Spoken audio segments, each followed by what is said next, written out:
Assalamualaikum warahmatullahi wabarakatuh. Perkenalkan, nama saya Poppy Rahayu dengan nomor induk mahasiswa 53020210080 akan menyampaikan hadis tentang keutamaan menikah dan larangan membujang. Yang pertama yaitu hadis tentang keutamaan menikah. Ani bin Mas'udin Qala Rasulullah sallallahu alaihi wasallam, ya ma'syarus sabab, man istata'a minkumul ba'ah falyatazawwaj fa innahu aghaddu lil bashar wa ahsanu lil farji wa man lam yastati' fa alayhi bis-sawmi fa innahu lahu wija'un. Muttafaq alaih.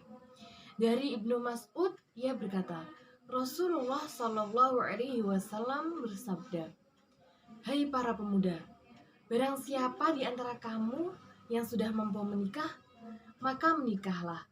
Karena sesungguhnya nikah itu lebih dapat menundukkan pandangan dan lebih dapat menjaga kemaluan. Dan barang siapa yang belum mampu, maka hendaklah ia berpuasa, karena berpuasa itu menjadi pengekang syahwat. Jadi hadis ini menjelaskan, apabila kita sudah mencapai batas waktu, syarat ataukah apapun untuk menikah, maka hendaklah para pemuda atau pemudi itu segera menikah. Karena menikah juga membawa diri, menjaga diri dari syahwat, dari segala sesuatu yang bisa kita lakukan atau menjadi haram ketika kita belum menikah. Selanjutnya ada kandungan hadis. Yang pertama, anjuran dan motivasi yang sangat kuat untuk menikah. Jadi di sini Rasulullah itu menganjurkan,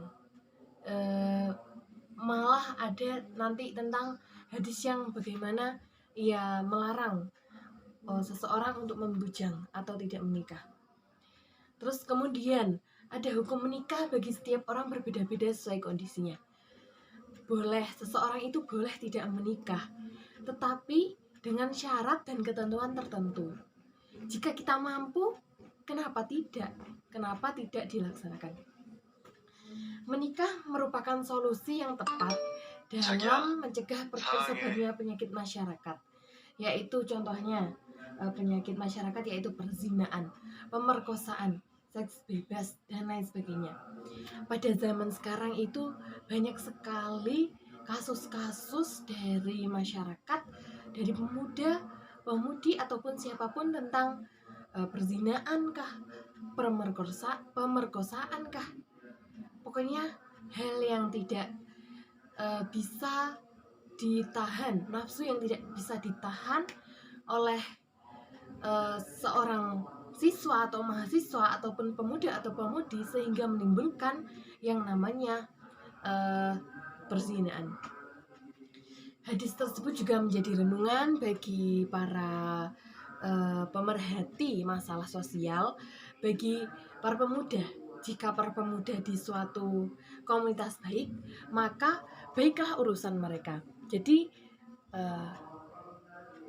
semua itu negara pemuda itu juga tergantung. Negara itu juga tergantung pada pemudanya. Jika pemuda baik, maka seterusnya akan membaik. Kemudian juga dengan kebalikannya. Yang selanjutnya yaitu hadis tentang larangan membujang. Haddatsana Al-Hasan bin Ali Al-Khalal wa ghairu wahidin qalu akhbaruna Abdur Razzaq akhbaruna Ma'mar al-Zuhri an Sa'id bin al-Musayyib an Sa'id bin Abi Waqqas qala Rasulullah sallallahu alaihi wasallam ala Utsman bin Ma'tunin at-tabattul walau adina lahu la ahtasayna qala Abu Isa hadza hadisun hasanun sahih. Telah menceritakan kepada kami Al-Hasan bin Ali Al-Khalal dan yang lainnya.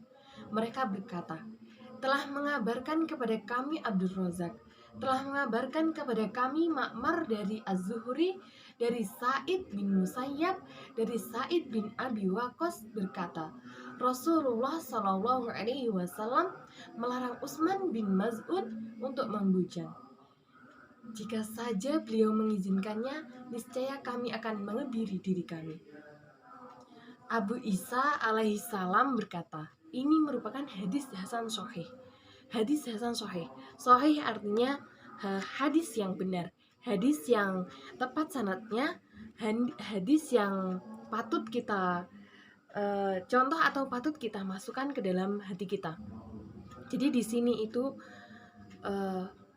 selain kita dianjurkan untuk menikah, kita juga dilarang untuk membujang.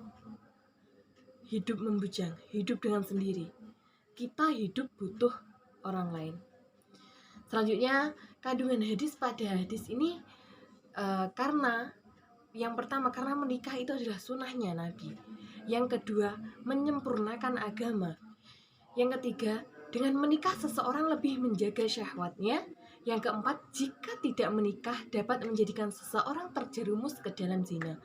Yang kelima, untuk menjaga ifah kesucian diri. Yang ketujuh, untuk memperbanyak keturunan umat Islam. Mungkin sekian dari saya, semoga dapat dipahami dan dimengerti. Saya Babi Rahayu, apabila ada kesalahan dalam tutur kata ataupun dalam materi, mohon maaf yang sebesar-besarnya. Wassalamualaikum warahmatullahi wabarakatuh.